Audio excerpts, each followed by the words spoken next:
And I said, that's why I'm doing this service, because it gripped my imagination so much. Those words strung together in that way. I've been thinking about it so much. So to say that sentence of Dr. King's again, I must confess that I believe firmly that our world is in dire need of a new organization, the International Association for the Advancement of Creative Maladjustment. His words are from 1966, and they may remain relevant for today, now that we've turned the calendar into 2019. We're 53 years later, and still. The reading, I said it was an excerpt from the Ware lecture at the annual gathering of UU congregations, the General Assembly. The Saturday night lecture is called the Ware lecture, and it's like a keynote for the whole General Assembly. And he spoke with our gathered members in 1966. How amazing it would have been to be there.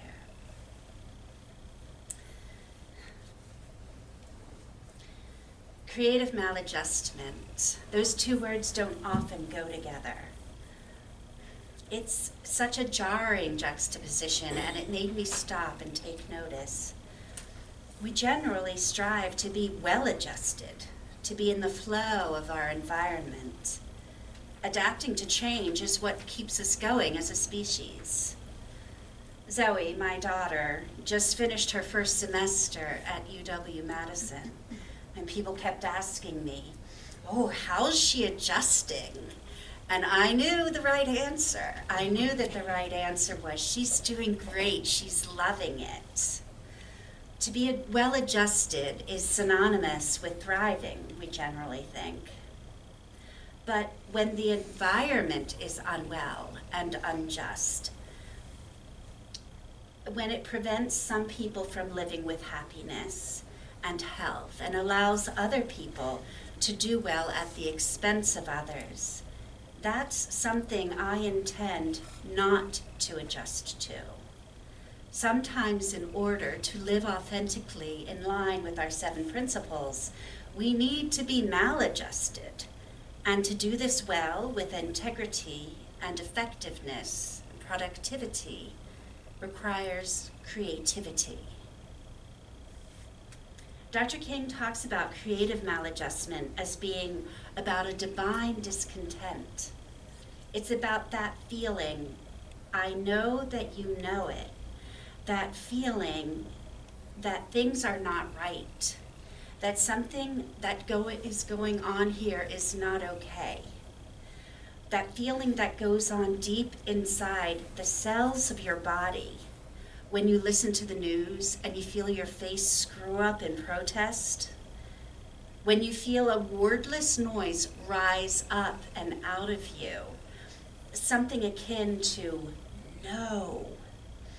Or maybe you're not listening to the news. Maybe you're just living your life and you're looking around yourself and you're seeing this gives rise to that same feeling. This sense of discontent that's beyond complaining. It's sacred in the sense that you know it really matters and it moves you to action. When I moved to Colorado Springs in a military marriage in 2003, we went house hunting. A lot of other military families lived in an area called Stetson Hills, and we had heard great things about it, so we went to look at it. Driving up to it, I looked out over the many miles of sprawling subdivision tract houses, and my insides froze a little bit. In my head, I heard Malvina Reynolds' song, that anthem from the 1960s, Little Boxes. Little boxes on the hillside, little boxes all the same. The houses that we toured were great, sort of. They were plenty big, the yards were plenty big, And yet I felt a scream inside of me thinking of living there. I shared this with another military wife, and she reassured me, "Oh, don't worry, you'll get used to it." I heard myself respond more forcefully than I intended. "I don't want to get used to it." We didn't become friends. I did convince my then husband for us to rent a quirky, uneven little house right downtown. And I loved it there. We were within walking distance of a gorgeous old church. And so my then 3-year-old daughter, Zoe, who I just mentioned is now in college, she checked it out. She and I checked it out one Sunday after we had just moved in. And in that service, a trio of women sang. And guess what song they sang? Little Boxes. The church we had wandered into was All Souls Unitarian Universalist Church. It turns out that Malvina Reynolds was a Universalist. Of course she was. So I was hooked that first Sunday into this faith tradition, where the message was one of not conforming to what doesn't feel right. Instead of fretting over not making it in the in crowd with the other Navy wives, I found a whole group of people who know about divine discontent. And the next week, on my 36th birthday, I hiked up Seven Falls. It's a gorgeous series of waterfalls right in Colorado Springs. I went up and up and up, and when I got to the top, I kept walking along to Inspiration Point, and I looked down over the whole of my new city, and I could see the grid of how it had been developed by the civil engineers and the city planners. The soundtrack in my head that time was from John Denver's song, The Eagle and the Hawk. I am the eagle. I live in high country, in rocky cathedrals that reach to the sky. I was certainly up in that sky. And from there, I had that perspective of the grid. And looking down on it, I could feel a squeeze in the back of my head. That squeeze of, it was more than the altitude, which can certainly give a person a headache. It was about the attitude of having to feel squeezed into the grid and into the society and the expectations, the ticky-tacky mindset. And I knew, again, that I had to find a way to resist this for the sake of my sanity and of my soul. Something that helped me a lot was getting involved in All Souls. When Dr. King called for the creation of the International Association for the Advancement of Creative Maladjustment, he was speaking to one that already existed. As member congregations of the Unitarian Universalist Association, All Souls, Open Circle, were chapters of such an organization. It's funny that Lizetta pointed out that on the top of the order of service, I didn't do this consciously, but I overrode where it usually says Open Circle Unitarian Universalist Fellowship, and I put in the International Association, and I think it's fitting. So Reverend Jim had shared with us a few weeks ago about his pilgrimage trip to Transylvania to visit the Unitarian congregations there, and it's one of the birthplaces of Unitarianism. So we are international. We're represented in over 31 countries outside of the U.S. We don't always think about that, but we are an international association. And think of all the ways that this fellowship, I look out and I look at each of you, and so many people here are so involved in our community and our state and our country so involved in working towards social justice. Ways that this congregation as a whole gets involved in social justice, and ways that individual people do, ways we join together with other UU congregations. We are manifesting Dr. King's creative maladjustment right here.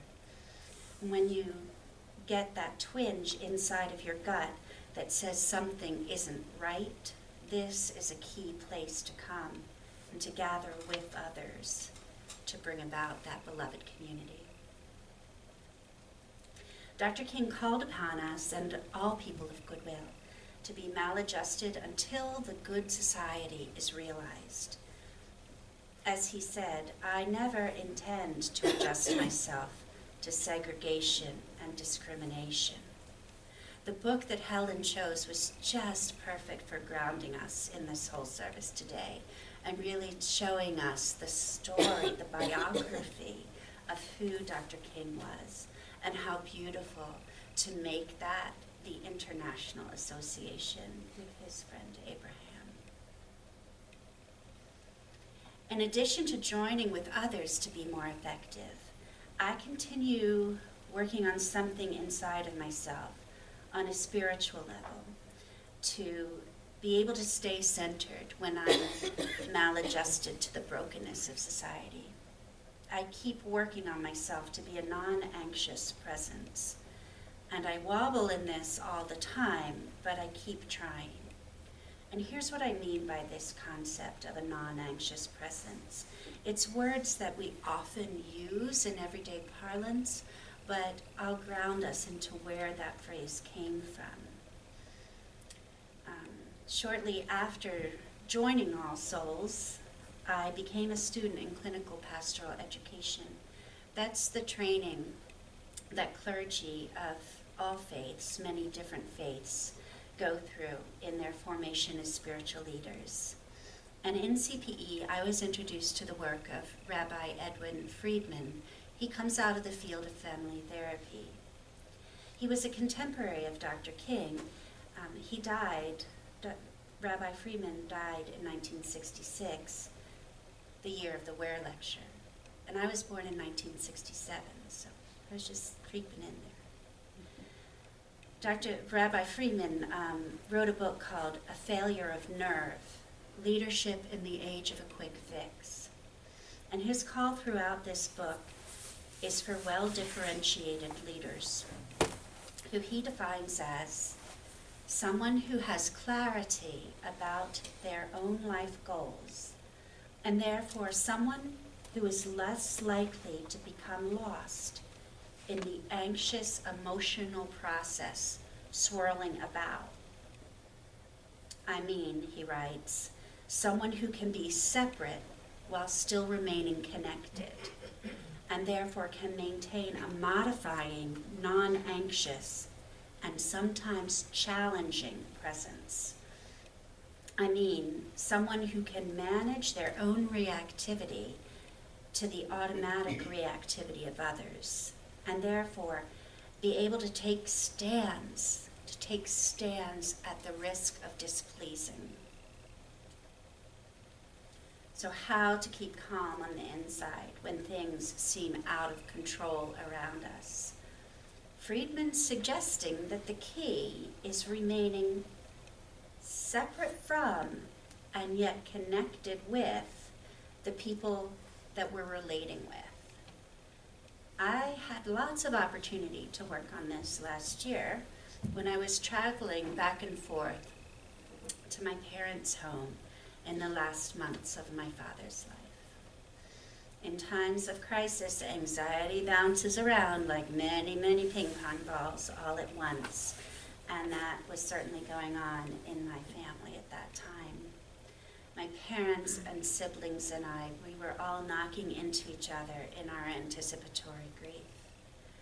I kept flying back to Pennsylvania every few weeks, remaining connected and being present to all of the life that was happening there in that home, while I tried to keep centered in my own values and able to speak up when the group's way of dealing with things didn't feel right to me. It's that last part that's hard for me, remaining authentic in who I am while having empathy and acting hopefully with a modicum, a little bit of grace. I find it much easier to give up my identity under the pressure of the group. Separate yet connected, and risking displeasing those who we can hurt and who can hurt us.